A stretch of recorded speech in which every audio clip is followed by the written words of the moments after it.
Hello, welcome to the Ethics Experts. If it's your first time joining us, welcome. And if you are a returning subscriber, hello, best friend in the world. Hope you're having an amazing day. You see what happens when you subscribe to the Ethics Experts? You get that bonus greeting on every episode. So hit the subscribe button.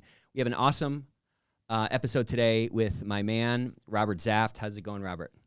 Great. Thank you, Nick. Great to be back on. Yeah, good to see you, man. So we're just going to dive into it. We're talking all things ESG today. You've written a bunch of stuff on it. I saw a couple of your recent articles in Forbes that were on this topic. And, you know, look, some people are saying, ESG is new. Some people are saying it's been around for a long time. I've just found it to be generally a pretty unbalanced conversation. And so I think you really presented a lot of the nuance and the dynamics of this whole ESG movement in a really balanced way. And you brought up some interesting perspectives on it. So excited to get you on and kind of pick your brain on it. So for those who haven't checked out our last episode, absolutely check it out. What's your elevator pitch? How do you describe yourself, Robert, and who are you in this broad ethics and compliance ethisphere? Well, I'm the author of The Right Way to Win, Making Business Ethics Work in the Real World. And what I think distinguishes my approach is my view is that the same managerial tools and techniques that drive ethical behavior also drive business success. And I come at this not as an academic, although I teach at Olin Business School. I have 30 years of business experience, including in some pretty hairy places like Russia in the 1990s. And so I am a practitioner, a lawyer, former McKinsey consultant. I've been in the business side. And so I'm really just trying to make things work in the real world. That means, one, understanding how people really behave, understanding how the world really works. And then also, particularly in the context of something like ESG, saying, okay, we understand the ideas behind it. We understand its importance and its aspirations.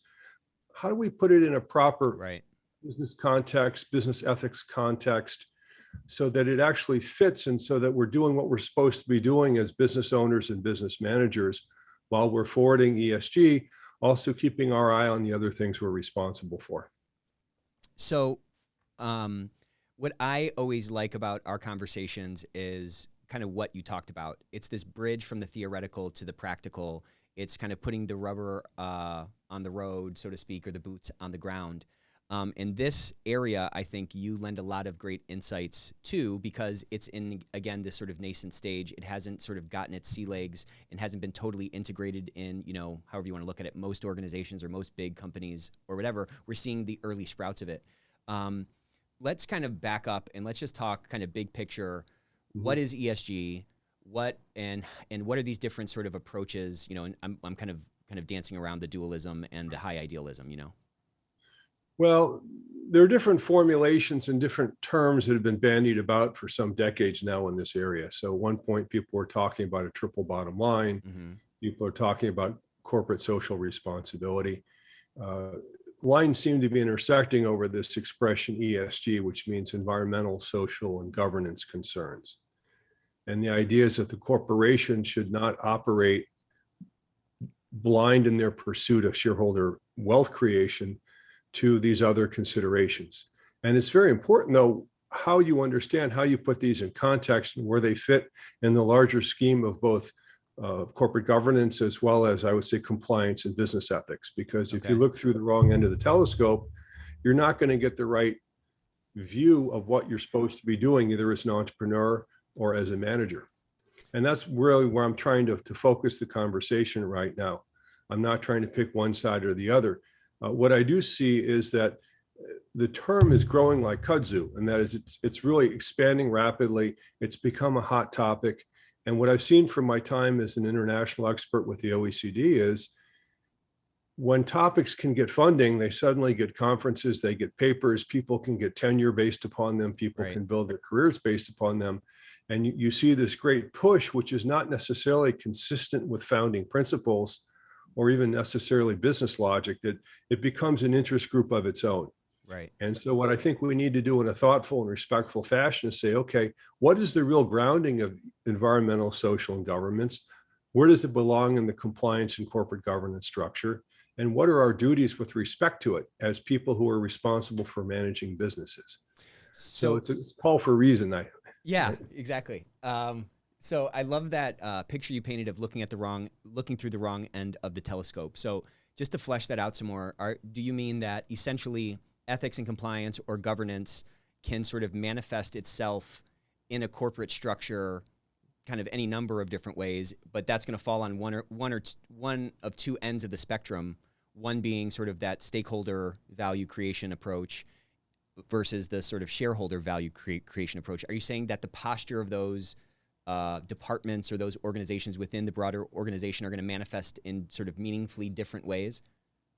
Well, I'd say the pill that people have to swallow, and to some people it's a bitter pill, and to some people it's a sweet pill, is when you're managing assets that don't entirely belong to you, doing the right thing is not about your personal preferences, no matter how noble, no matter how wonderful. They're about doing your duty. And so the example I use in my book is I have a hypothetical family business where the owner decides to give all the profits after tax to the Sierra Club. And you say, well, the person indirectly owns all the assets anyway. That's not a problem. But then I introduce a sibling, I introduce cousins who don't work for the business. And the example really shows that, you know what, giving away all the profits of a company's activities that you run when you don't own all the assets is not ethical. Right. It exploits the non-controlling shareholders. It represents corporate waste or self-dealing in a sense. And so my point is that even well-intended things are not necessarily ethical, and they're not necessarily consistent with proper compliance and proper corporate governance.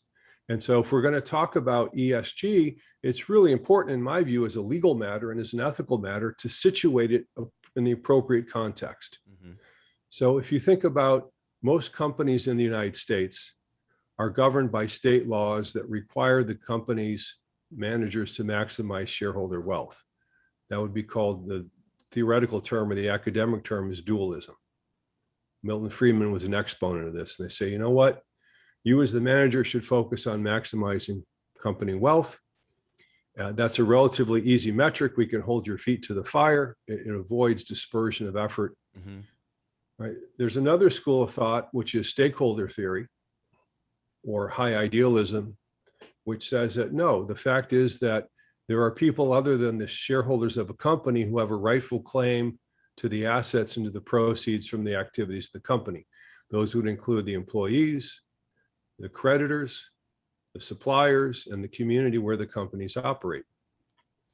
And it's important to understand on what basis the company is acting, on what basis the owners are acting. So I mentioned that in most cases in the United States, companies are going to have a context in which they're supposed to maximize shareholder wealth.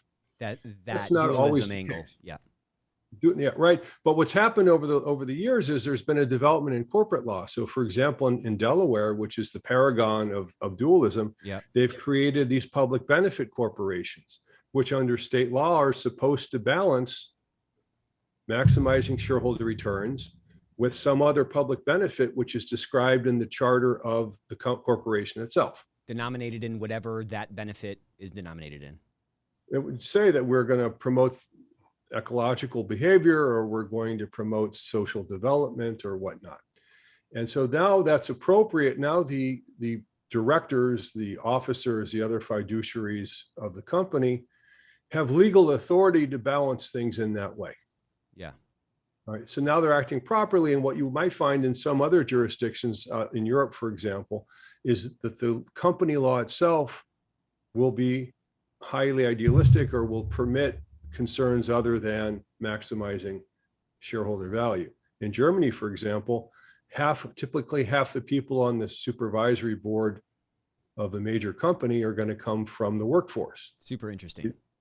Either the employees themselves or from the union. And what that really says, that balancing is going to take place at the supervisory level as well, at least with respect to the stakeholder concerns of the employees themselves.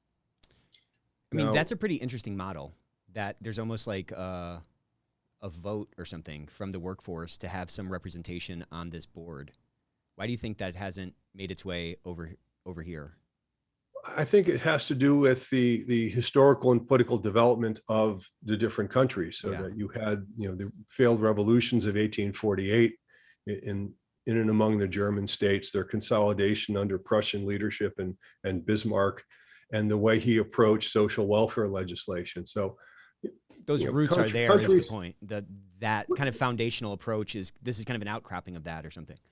There's a context, there's a historical and a social context. Now, whether things are going to flow together over time, we're going to see. But another point I make is that even a dualistic company, even a company that is completely devoted to maximizing shareholder wealth, cannot pursue shareholder wealth maximization blind to reputational blowback. Yeah, that's right. So if you get a reputation for being a terrible employer that doesn't care about its employees, if you get a reputation for doing the absolute minimum in your community, not caring about the community. I live in St. Louis, so we can think of Stan Kroenke, who was the owner of the St. Louis Rams, who moved the team to Los Angeles. And St. Louis is now suing him for about $1 billion, saying, wait, how could you yank our team from us? Right. Notwithstanding the fact that we actually took it from Los Angeles, a few decades ago. Stop. I mean, that's too many details. Okay. Yeah. But my larger point practically is I think there is this academic or theoretical debate between the pure profit maximizers and the stakeholder people. And my guess is that that's never going to get solved. There's no mathematical proof that says, aha, this is the way it must be. You're going to have different contexts and experiences in legal regimes and societies. My point is that in the real world, where we all have to operate, except for the academics, of course, a practical resolution is to say, look, I have to worry about my reputation. I have to be seen as a good corporate citizen, as a good employer, et cetera. These are all ways that will help me maximize value over time. I need to be cognizant of them. Yeah.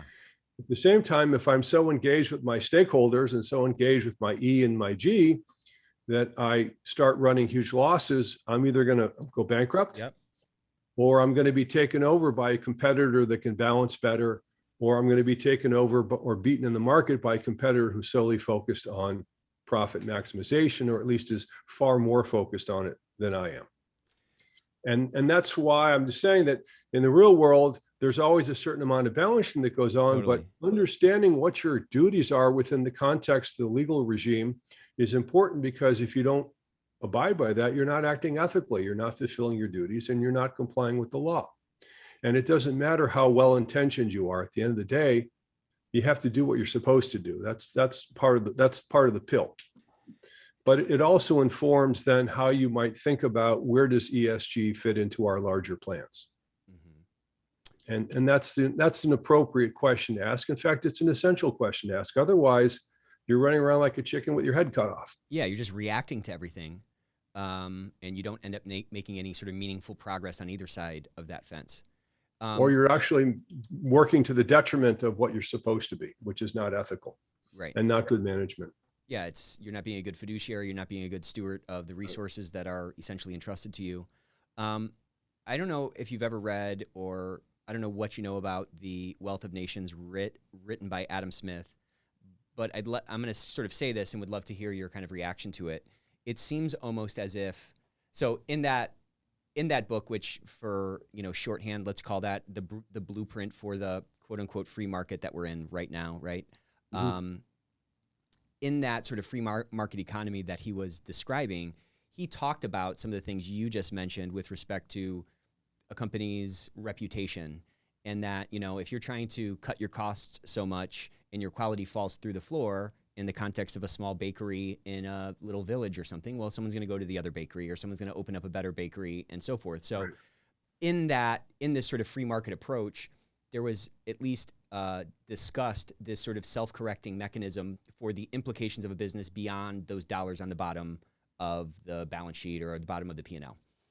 It seems like that idea kind of got a little twisted. Maybe these are the wrong words. I'm not trying to lead you by any means, but it seems like these ideas sort of got twisted with the Milton Friedman approach that sort of myopically collapsed it down to shareholder value creation, profitability, and so forth. And it seems like it was maybe a precursor or a related thought to this like trickle-down economics that I think some people think didn't work, some people think it did work. But I'd like you to, I'd like your reaction to that. And I'd like, I guess I want to kind of chew on how this self-correcting mechanism that in theory should be in place, reputational, sort of subjective things that are not as objective as the dollars or the profit that an organization is generating, how these sort of self-correcting mechanisms in this theoretical quasi-free market economy that we're in aren't enough to the, as evidenced by the fact that ESG needs to even be part of this conversation. Like, why is that self-correcting mechanism not active enough to, not cause this ESG conversation to be sort of blasting into all of our minds and, thoughts? Well, that's a great question. It's good to be careful about our use of terms, because the people who are in the debate to make money from the debate will often use emotionally laden terms that they never really unpack, or that sometimes obscure more than they explain. So in my understanding of Adam Smith's Invisible Hand, he talked about how in pursuing one's own self-interest as a business person, you end up working towards the communal good because you're trying to provide a good or a service that satisfies your customers at a lower cost than that of your competitors. Correct. If we go forward into the Milton Friedman's day, what he said was that it is actually the moral thing for the directors and the officers to seek to maximize shareholder wealth, but it was subject to obeying the law, and it was subject to observing commercial custom where you operate. So It wasn't this blind full speed ahead, damn the torpedoes approach. It was saying this is the right thing for the company to do because the decisions of distribution of societal wealth, or dealing with the labor force, or dealing with the communities or the environment, are simply better executed through other institutions of society. Who's better at making an ecological balance? The legislature or the city council in passing ordinances on environmental protection or on labor protection? So I think what Friedman was arguing was that it's better for those institutions. They have more societal legitimacy because they're elected. They have a wider perspective, and they can also spread costs more effectively than an individual organization can. The other thing Friedman, I think, was focusing on was the difficulty of monitoring managers. And that is, if we're just focused on shareholder wealth maximization, that's a pretty clear indicator over time to say, how well is this management doing, assuming it's obeying the law and complying with commercial customs, as we said.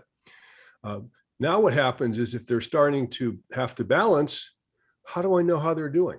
How do I know I'm not just getting excuses? How do they know how to allocate capital? So, point I make in my book is, all right, we have after-tax profits. Do we reinvest it in the business by buying more equipment to make ourselves more efficient? Mm-hmm. Do we give employees an extra bonus to be nice to them? Do we take the money and contribute it to a community park? And then the question is, how will we measure management's performance? And are we going to protect them from other companies that aren't so concerned with spreading the wealth? And if we start protecting them, are we going to be entrenching incompetence and waste and corruption as an inadvertent result of this?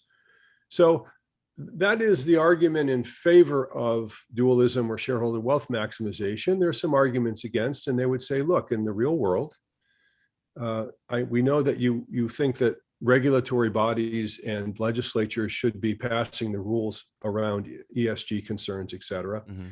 But we all know that as these economic organizations, these businesses get richer and more powerful, there's a tendency for them to capture the legislatures through lobbying and through campaign contributions. And there's a tendency for them to capture the regulators who are supposed to put curbs on their behavior, in part because they're giving money to the regulators who appropriate the money to fund the regulators, mm-hmm. in part because there can be a revolving door of regulators in and out of the businesses, which you might see in various ways, no matter what party's in power, right? There's a certain revolving door at the political level. So that would be a countervailing concern. And the issue is framed by Robert Clark, who's the former dean of Harvard Law School and really the foremost corporate governance academic in the country, I believe, is, okay,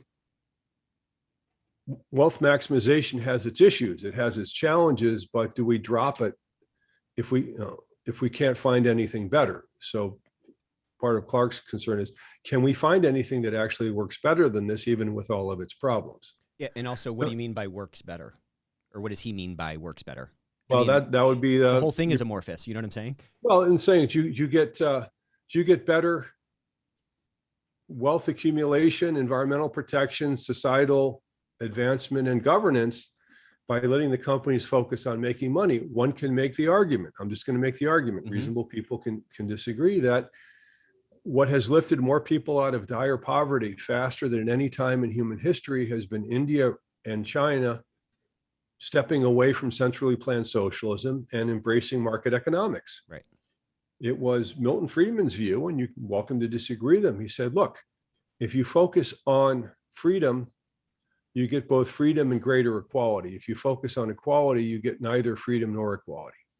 And so the best way for the people at the bottom to do well is to grow the whole pie. That's the argument. Again, people can argue with it. I would say if you look at the Soviet Union, where people were miserably poor, but relatively equal, that was probably not such a great outcome. Or if you look in China, where they had regular widespread famine under socialist economies, that wasn't such a great thing. So it's inevitable that as you free up the economy and as the economy becomes global, those people who can best operate in that environment, they become super rich. But if at the time they're becoming super rich, the poorest of the poor are actually moving out of dire poverty, maybe that's not such a bad outcome. Yeah. And so I think that just as you can't consider giving money of the business to a charity in isolation, you can't think about inequality in isolation. For example, Correct. You have a room full of billionaires and Bezos walks in and suddenly inequality in the room has shot up markedly. Do we care? Well, they're all billionaires. Well, that's a great point. And you know, we're highly attuned as humans to like find relative differences in things, right? You can just get a raise, but then you find out that you're the lowest paid on your team. Now that raise doesn't feel as good, right? We can always see, you know, you put two things next to each other, you can always see the difference there.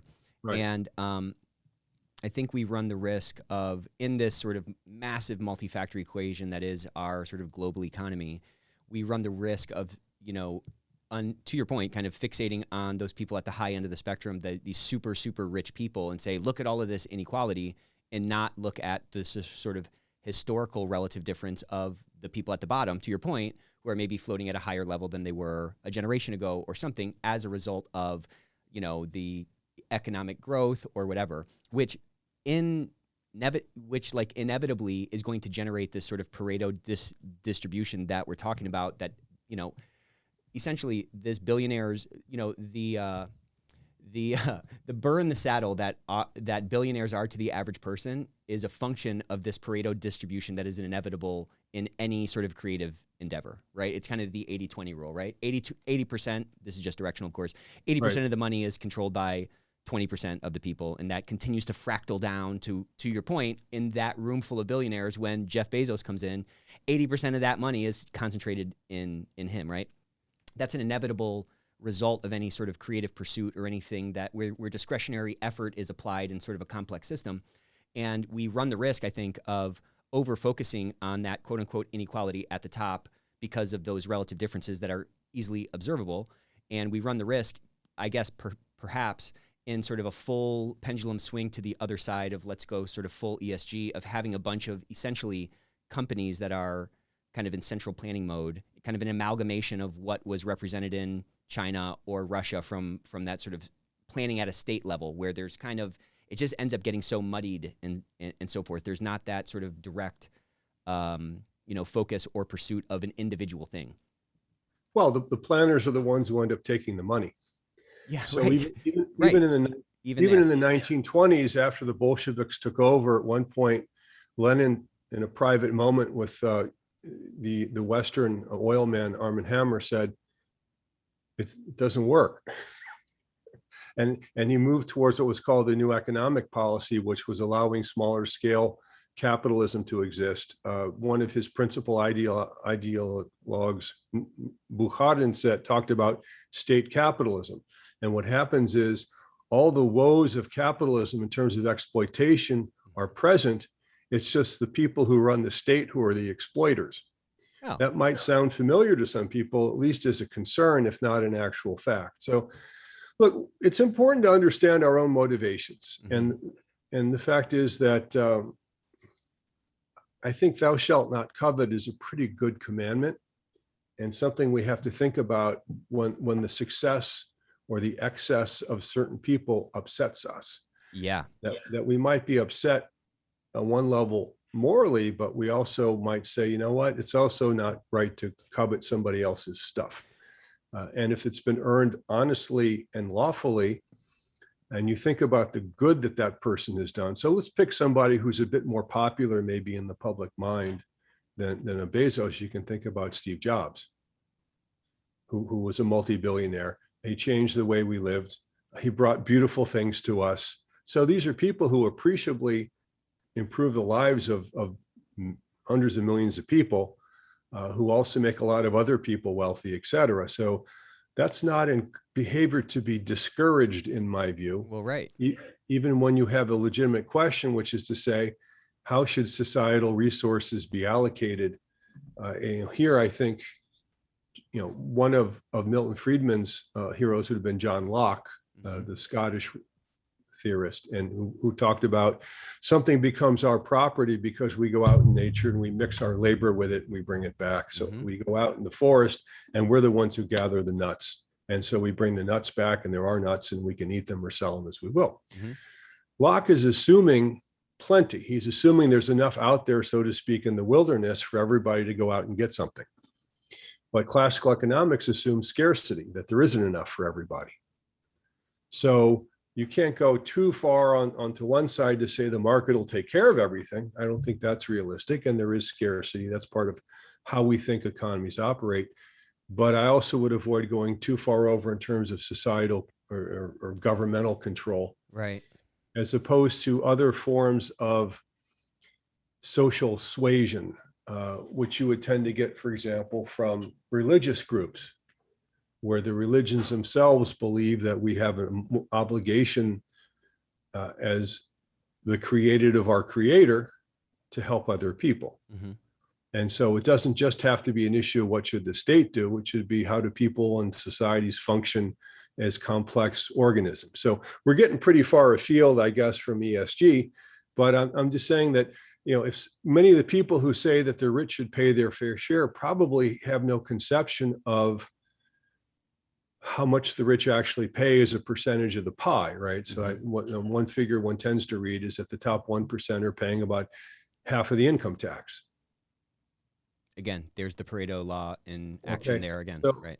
So, how much weight do you want to pull on the ox that's pulling do you want to put on the ox that's pulling the wagon before the ox stops pulling or just simply dies? Well, that is the risk of a lot of this. If the pendulum swings too far to the other side, just as a starting point, obviously in a free market, everything should correct itself. And in a theoretical free market, there should be no hand other than the invisible hand that's guiding everything. Obviously, that leaves room for a ton of exploitation and a ton of malfeasance, essentially. So there needs to be some corrections. I think swinging too far to the other side, to your point, you run the risk of basically upsetting or breaking the sort of incentive structures that are in place that drive the innovation and drive the new production of quote unquote beautiful things or whatever these things are that could change our world. To your point, the last thing you want to do is kill the ox that's pulling half of the cart weight. You know what I'm saying? Yeah. And I think that, there are legitimate concerns about how companies operate, and maintaining a free market does require some regulation. You need to have the institution of contract, for example. You do need to have the government providing certain common goods that it really only makes sense for the government to provide, like defense or infrastructure networks. So Milton Friedman did not argue for total laissez-faire. The government should do nothing. He said the government should focus on the things that really only governments can do, or on situations where there are what he called neighborhood effects. And that would be his rationale, for example, for funding public education, is to say that an environment where people can't get educated has spillover effects on everybody else. And from the perspective of neighborhood effects, it's appropriate for public funds to be used in that fashion. What he did, though, do is he said we should use vouchers to maximize choice and the kind of competition that brings us so much enriching and highly productive stuff in one context, we should have in others. So, prison food is not known for its quality.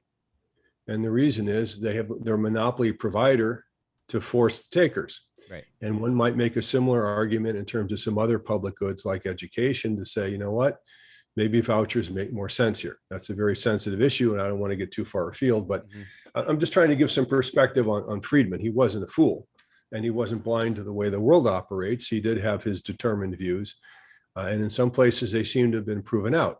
Yeah. I'm just trying to say that if you're going to talk about ESG, and if you are understandably and rightfully concerned with the environmental, social, and governance impacts of how your organization is running, you have to understand what the background end goal of your organization is according to the law and according to your company charter. So a point that people don't seem to make that I think is important, for example, is now that state laws in Delaware and New Jersey and other places create this option of a public benefit corporation, the implication is companies that aren't public benefit corporations should really focus on profit maximization. Before you had an option, before there was an alternative, you might have a better argument to say all companies should do this. But now that the law gives people the option to balance, one-way balance, and I think the implication is the other one is we don't balance as a matter of the end goal of the company. But as we discussed earlier, because of reputational blowback, you have to balance, but you have to balance in the context of a different end goal. And that ultimately makes a difference in how we approach things. So that's one aspect of it that I think is worth raising and worth understanding, because a lot of people are talking about doing the right thing, but I don't think they really have unpacked what doing the right thing means in different contexts. So let's talk about that. There's so much I want to kind of dive into. Before we talk about that, what quote unquote doing the right thing means in different contexts, I just want to circle back to this comment you made about Friedman. You said the guy was not an idiot. He knew how the world worked. And I think there's a lot of people kind of talking about ESG who haven't even read that New York Times article from the late 70s that kind of kicked off this whole thing. And if you read it, a lot of his concerns, or a lot of the ESG concerns, are kind of addressed in it. And he was just saying the most efficient path to these sort of externalities that we're all looking for, a better society, blah, blah, blah, can best be achieved by the focus, to your point, profit maximization of organizations. But it's just, when people talk about this sort of stakeholder approach, it's almost demonized, at least it feels like it in today's, parlance, that it's almost demonized and it's such a cold-hearted thing. And it may be, but I'm just saying the basis for that at least try to incorporate some of these other sort of subjective facets. You know what I'm saying? Well, I would say it has been, may not be, but it has been in our national character to assume that reasonable people can have differences of opinion, even over some major aspects of public life and public policy. And so I think that it's possible to believe that the best way to advance not just business, but societal and environmental goals is through focus on shareholder wealth maximization by companies. And it might be a mistaken view, okay? But I don't think it's necessarily a cold-hearted view. In the same way that people who are applying a stakeholder or highly idealistic approach, are they necessarily soft, warm-hearted if the ideas don't necessarily work, or if they're not thinking through the complications that would then arise, or if they're not open to unpacking their own self-interest in something? And I worry as I see the proliferation of experts and consultants and rules and regulations to say, how many people are making their living from this? And if they're making their living from this, do they have any incentive to stop? Or is their incentive simply to find ever new ways to entwine something and to add another aspect to the disclosure requirements, et cetera? And some people might characterize it unfavorably, saying it's like the Medici Church, which had to raise money to build the Vatican, and they sent people out to sell indulgences. Yeah. So now you have people, out there selling carbon offset stuff, and you have people who are billionaires who have multiple houses and private planes. And when you ask them about the discrepancy between their lifestyle and their stated views on environmental protection, let's say, or whatnot, they're going to say, well, I buy carbon offsets, which to me sounds a lot like, well, I just got indulgences from the Medici Church, so I'm going to heaven. Yeah, we're just trading indulgences over here. I'm going to have a really nice room there, right? So, but again, let's double click on that, because I think there are some interesting dynamics around. Like, I definitely get your point, and it seems sort of disingenuous at some level. But I just have this kind of burning question, and maybe it's a stupid one, but like, how do you denominate someone's ESG performance? Like, you can denominate our company performance in currencies and in numbers and so forth. But for disparate businesses that are functioning in different markets that have different, E, S, or G kind of challenges, how do you sort of compare across these different groups on who's having more benefit or, doing better? Like, how do you know if someone's doing better? It's almost like a car race where, you kind of come in last and they say, well, you lost the race, and you're like, well, this is running on corn oil. Yeah, I lost the race, but this is running on corn oil. Like, maybe I'm not saying it cleanly, but how do we know, who won the race? You know what I'm saying? Well, you've hit the nail on the head. What is the race? But as these concerns have grown, you then have the question of, well, what disclosure should we make? Right. How do we measure our own success? How do we benchmark? And particularly now, there's been this enormous rush of trillions of dollars into ESG friendly investing. Yes. That was part of the point of the Forbes article, Yep. because an issue around Exxon, et cetera. Have they been greenwashing? And then these accusations have arisen in other places that you say that you're involved in green or sustainable investing, but you're not really involved in that. It's greenwashing. And so now you have standards bodies, right? You have some of the rating agencies that started to look at, we're going to rate environmentally, we're going to rate the social part, we'll rate the governance part. And you have competing bodies now that are trying to figure out different systems. Am I going to go with Moody's or Fitch, for example, or S&P? Yeah. And it's a quandary. And I'm advising a global financial services company right now, which has got a difficult situation in terms of procurement, which is, if we want to try to buy from suppliers who are themselves doing their best or doing well in the ESG area, how do we evaluate them? Right? Procurement people are busy, right? It's hard enough trying to run a regular procurement process, but now he's saying, okay, I got to add another layer of ESG analysis onto this. Okay, how do I do this? Right. Because I don't have time to check. And the fact is, if part of my evaluation is the use of child labor or slave labor, I really can't rely on self-disclosure by the supplier, because someone who's exploiting and abusing children in slave labor, might actually fudge the truth on the form. Right. Right. So that is the practical problem, which is, there's a race now to try to establish standards. But that happens in any new field, right? Where someone invents a new thingamabob and suddenly they have to say, well, okay, we can now video record stuff. What format should we use? Right. Or we're going to have an operating system. What should be compatible with what operating system? Now, where the things are actually better, you can expect them to shake out over time. So in other words, if you really thought that ESG investing was intrinsically better, that it intrinsically produced higher returns to the investors, you wouldn't have to worry, because the person at the top of the pile at the end of the match would be the best. And you say, okay, what they're doing is what must be the best. That's the survival of the fittest. And that's if you believe that ESG investing produces intrinsically higher returns. Okay. Now, what if it doesn't? If it doesn't, you can say it still produces higher overall returns, because what happens is people are willing to do business with you because of the psychic income they derive from knowing that their income is coming from proper behavior, from moral business behavior. It's like saying, a virtuous company or something. It's a virtuous investment.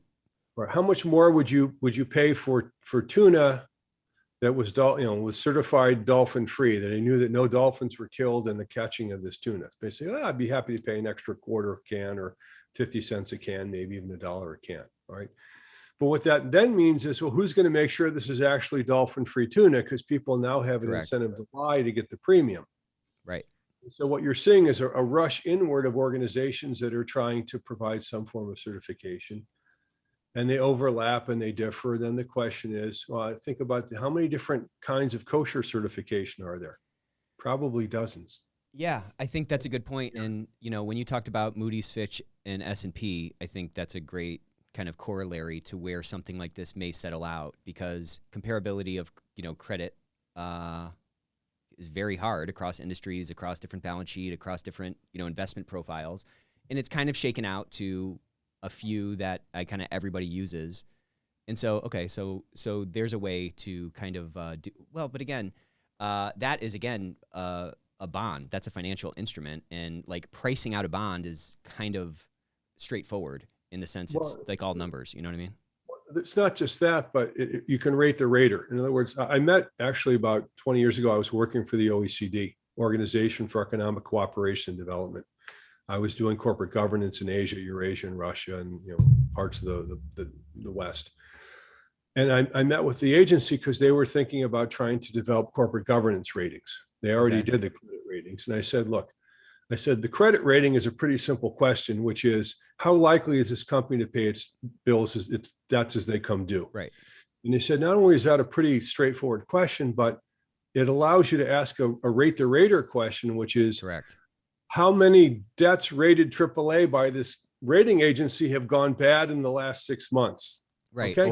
Or you could look back and you can get a sample and look back and say, well, now that these have reached maturity, what should they have been rated at now that we know everything? That's another way to kind of get it. To your point. But I'm just saying, if I have a rating agency that that regularly blows it, I'm going to say, I don't care. I'm not going to use them. This is an issue in 2008 when the AAA bonds went bad, and you're saying, well, the bond rating agencies themselves can be evaluated by how well they predict solvency and insolvency. That's right. Across the different bands of AAA, et cetera. Mm-hmm. I said corporate governance is a very different issue. Not only is it a lot more complicated, you're asking a lot of different questions, but the fact is, you can have a company with perfect corporate governance. It's a lousy investment. And that's really the dirty little secret of corporate governance. And that is, a company with perfect corporate governance and no positive cash flow is worth nothing. You need profit. You need profit to hit your purpose. You know what I'm saying? A company with lousy corporate governance, but that generates free cash flow, is actually worth something. And my point was, not only did that make the rating somewhat a questionable enterprise to begin with. Yeah, right. But you had to make sure that you didn't so wrap the company in governance stuff that it couldn't function as a business enterprise, because what you were doing was you were actually preventing the company from performing its basic function, which is generate free cash flow. Yeah, if every business has a purpose, at least, at some sort of foundational level of like continuing to exist as a going concern, then if some of these ESG, for again shorthand, subsume those priorities and ultimately, accelerate it not being a going concern anymore, then how could those have been the right things to do? Right. I made the mistake once of asking a Russian scientist friend of mine. I said, this data needs to be secure. And what can you do? He said, oh, you want it secure? I will put it on a tape. I will put tape inside of radioactive concrete. I will surround concrete with broken glass and barbed wire. Data will be secure. Is that what you need? Okay. So making the point that when I said secure, I also had to have it accessible, right? Making it secure but inaccessible defeats the purpose of why we're here. That was my point about corporate governance, which is, if you so surround these companies with rules and regulations to the point where they can't operate as businesses, you've really kind of lost the point of why the business is there in the first place. And the fact is, we have to be willing to accept a certain amount of corporate governance leakage to allow the businesses to operate. That gets back to your point of the invisible hand, because ultimately the operation of the business is going to be evaluated by the market. Yeah. Both the commercial market of people who want to buy the goods and services or do business with them, and by the investing market. So that, here again, you don't want they say there's a game worth the candle. You don't want to so wrap up these companies and other concerns that they're unable to function as businesses, and you're not making sensible trade-offs. So two cases come to mind. In the Global Reporting Initiative, you have global financial services company reporting on the use of plastic in their cafeterias. Needle mover? Is that a needle mover? That's like, yeah. I'm just saying, one question is, well, the plastic stuff, it's cheap. It doesn't take a lot of energy to produce. It's sanitary, so people aren't going to get sick from dirty silverware. And you dispose of it properly, it's disposed of. Whereas I have to, mine the aluminum or the bauxite. I got to turn it into aluminum. I got to produce a knife. All right. I got to ship the knife. I got to, put it out. The person uses it. Now I got to wash it. Well, I need a person. I need a dishwasher. I need electricity. I need hot water. Yeah. So how are we going to think about trade-offs? Right. So in what areas are we thinking that we're virtuous, but with a little examination, things might not quite be so clear. So if you think about all the dead birds at the bottom of a windmill, you might say, some of which might be endangered or threatened species, you might be saying, maybe this stuff is not as quite as clean as we thought. Or when you look at the landfills that are filled with these giant carbon fiber blades that can't be recycled, you got to say, are we looking broadly enough at this to say that on balance, we're doing the right thing? So that's kind of within each silo of ESG to say, well, are we really understanding the trade-offs appropriately? But then across the silos, and this is to your larger point, how are we thinking about this? So for example, do I donate a gas power generator to a village in Africa so they can have lighting after dark and the kids can study and maybe they can have internet access? Or do I leave them in darkness so that they don't, and they don't generate any carbon? Yeah. Green though, right? So one has to be careful of in all of this is that there's a tendency to kind of migrate towards the stuff you can easily measure. Correct. And that's why carbon dioxide is such an easy villain, because you say, well, I can calculate my carbon output and I can buy offsets. And that's relatively easy to do. And so people migrate towards the stuff they can measure because it's easier, not whether it's necessarily the right thing they should be focused on.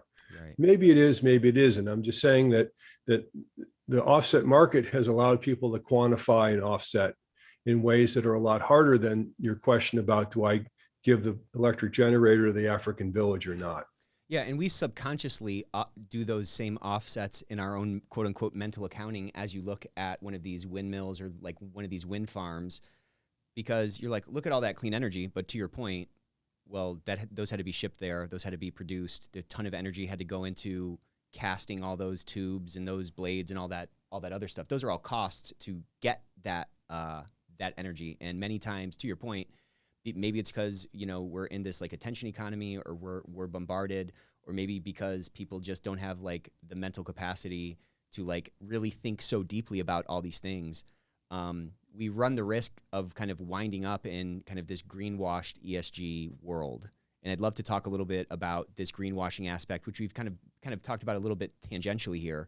But right. I like how you talked about kind of both aspects of greenwashing, one of which gets a ton of attention and one kind of doesn't get a lot of attention, but seems like it might be perhaps a bigger issue. Well, let's not necessarily compare them, because I don't have a basis for doing that. I'd say that the one greenwashing that people are quite aware of is when people are claiming to be engaged in ESG friendly behavior when they're not, or that they're embellishing. And there's this idea in the US of what's called stolen valor. It's actually a federal crime to pretend or to state that you have a military background or military decorations when you don't, in order to get some material advantage. That's and also, have you seen those videos on YouTube, the stolen valor videos?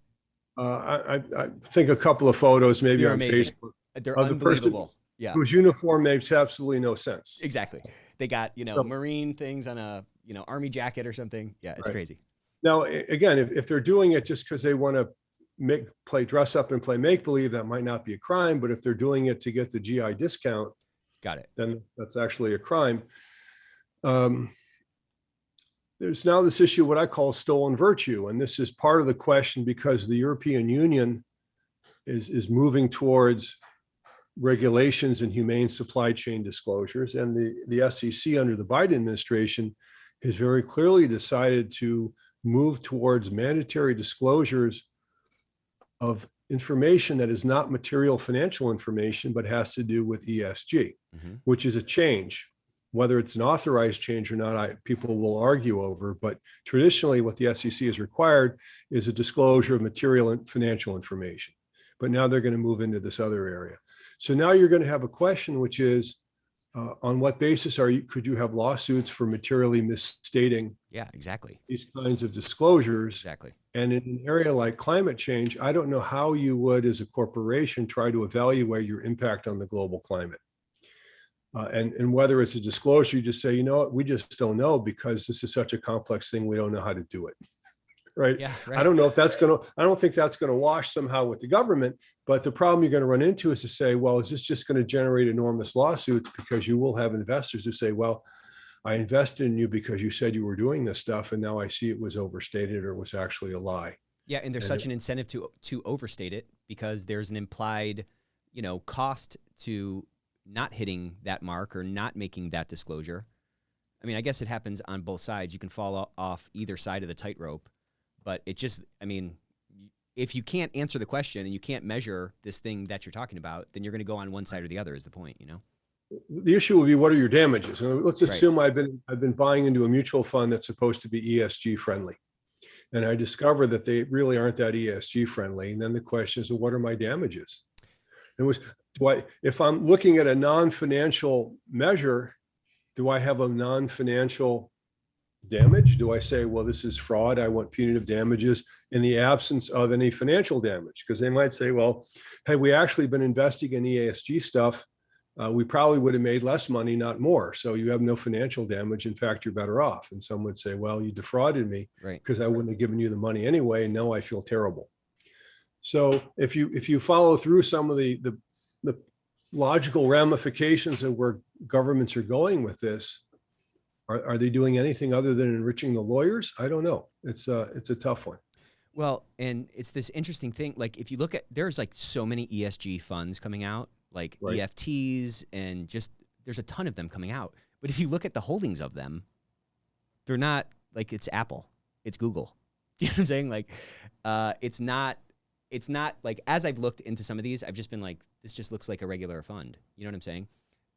People are gravitating to these market outperformers that have, again, I'm not accusing these companies of greenwashing or ESG washing or virtue stealing or whatever you called it, stolen virtue.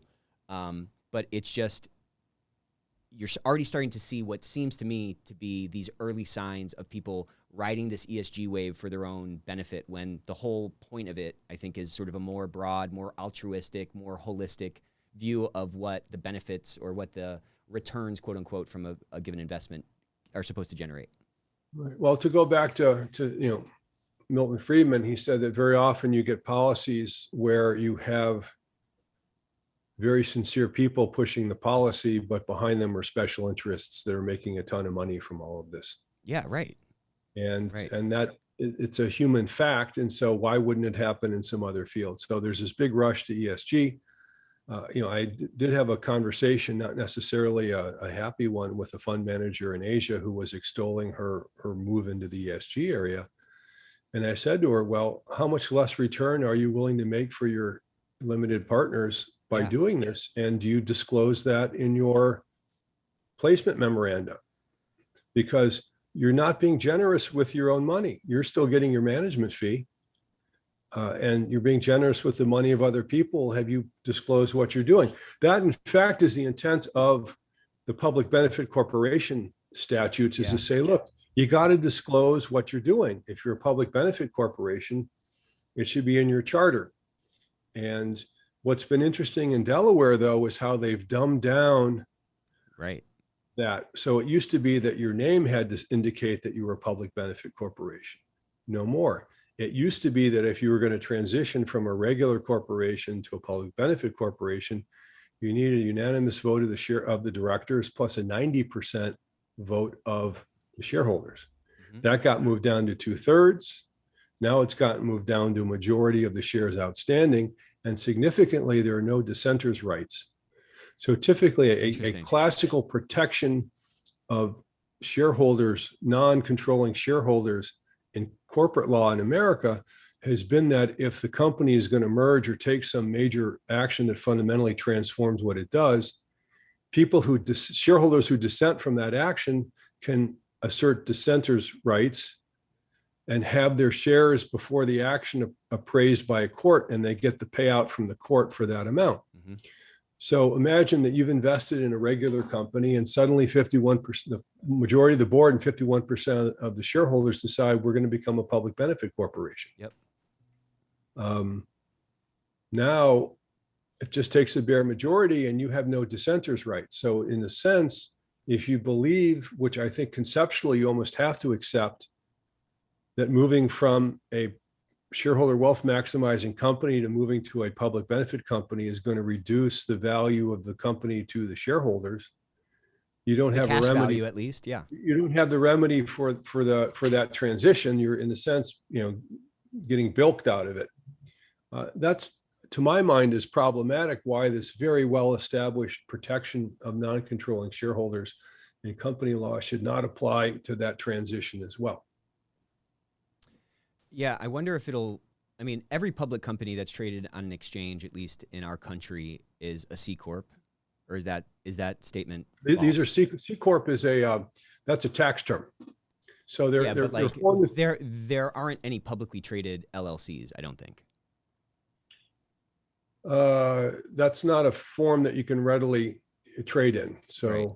Let me think for a second. You have trusts, you have real estate investment trusts, which function as partnerships. Okay.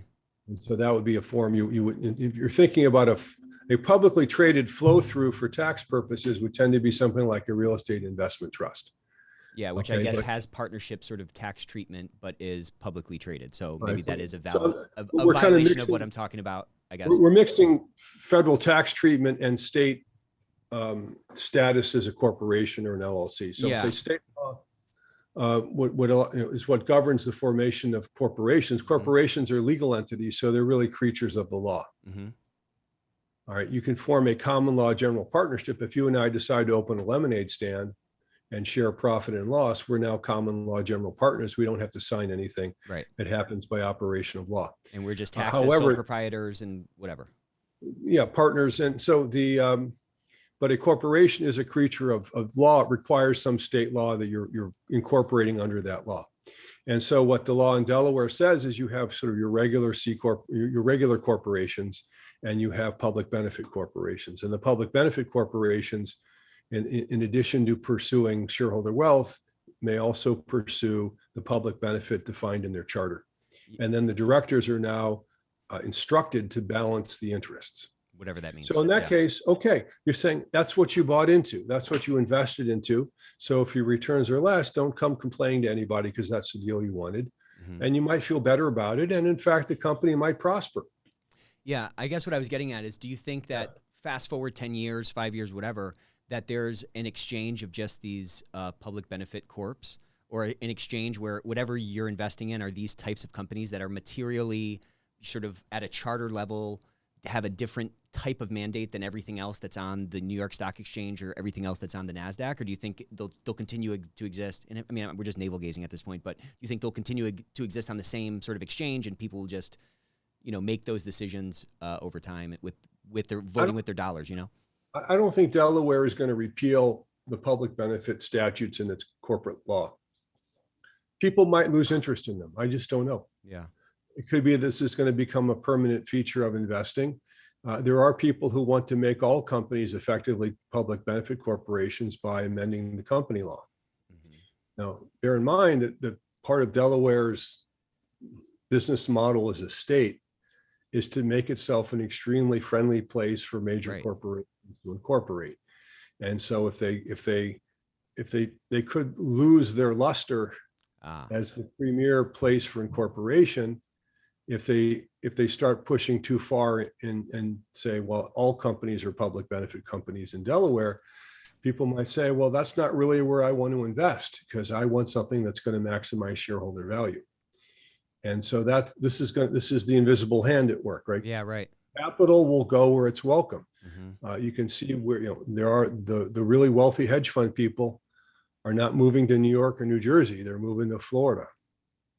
Yeah. Or they're moving What does that to tell you? To Nevada. your They're point, going, over time, this I stuff was is just saying going to trickle where it's going to go, you know? capital will go where it is welcome. And the wealthiest people are the most mobile, and they're also the ones who can afford the best planning advice. So yeah, that's the cat and mouse game. I think with ESG, again, if it's intrinsically better, the people who are arguing it's intrinsically better, you should just say, well, we don't need to mandate all this stuff because it's intrinsically better. Nobody mandates continuous improvement. Correct. Nobody mandates customer relationship management, because if you want to win in the marketplace, you better get good at it. And over time, the better models will work. The cream should rise. Yeah, right.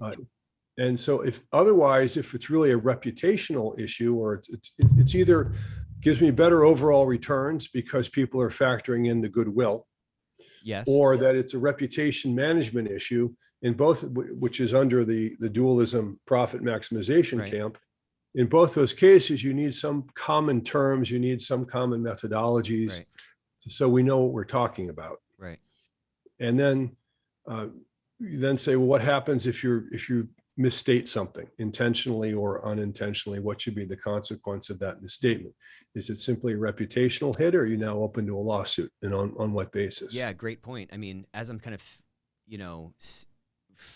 thinking about this in the future, like you have two companies. One has a material misstatement on their financial statements, and then another one has a quote unquote material misstatement on their diversity disclosure in their 10K or something.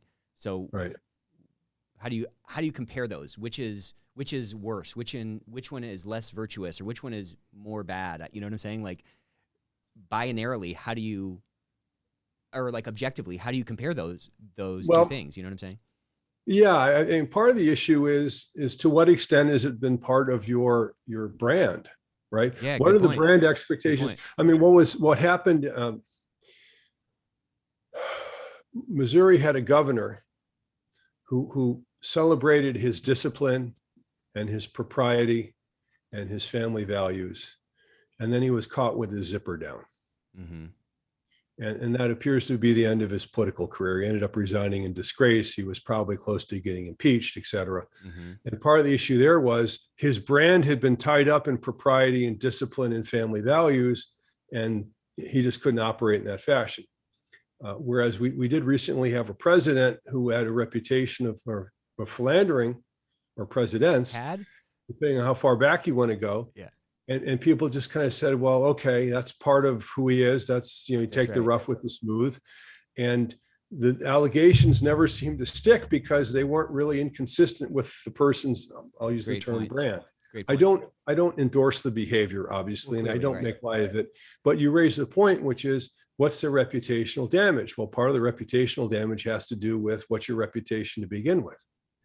Right. So if you're there are scandalous cases of people selling non-kosher meat labeled as kosher. All right. That's pretty bad. You can think of certain celebrities who have brands for certain kinds of behavior. And if they violate that, they're probably going to be has-beens pretty quickly. In the business field, you would also have to evaluate what the hit would be. So Boeing is now dealing still with the aftermath of its safety problems with the 737 MAX. I wrote a couple of Forbes columns on this. And that part of the problem was they seemed to have violated a pretty fundamental principle of aircraft design. Totally. Two of them, in fact, or one is operation, one's design. As was said to me by a former F-15 pilot, when you pull back on the stick, the houses get smaller. Right. But they had put software into the MAX where that wasn't necessarily going to happen. And the second principle, which is one of operation, is you tell the pilot the condition of his craft. I don't know if you saw the right stuff, but you got to tell the pilots how the things work.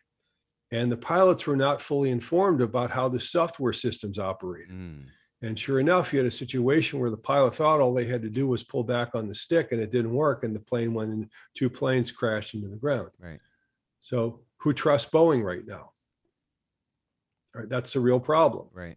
So, and that's I'll call that a governance concern, right? Okay. which is how are we operating. There are other things that are folded into governance, which I think would include diversity, equity, and inclusion. Because I don't think those belong in environmental.